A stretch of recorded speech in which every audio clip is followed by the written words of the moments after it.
How to change an app notification sound on iPhone. First, let's go back to the home screen. Then on the home screen, tap on Settings.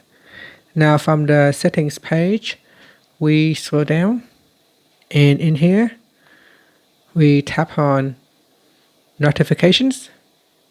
Next, scroll down, and in Notification Style, tap on an app that you would like to change the notification sound, such as Messages.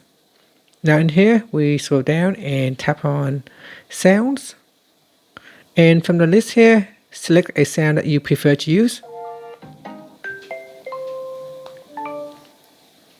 And if you tap on Classic, there will be more sounds for you to choose from.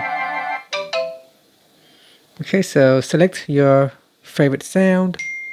Now another way to do it is to go to Settings, and then we scroll down and tap on Apps. And from the list of apps, select the apps that you want to change, and then tap on Notifications. And from here, tap on Sounds, and then you can change the sound from here as well. So that is another way how you can change an app notification sound. Finally, you can swipe up to go back to the home screen. Thank you for watching this video.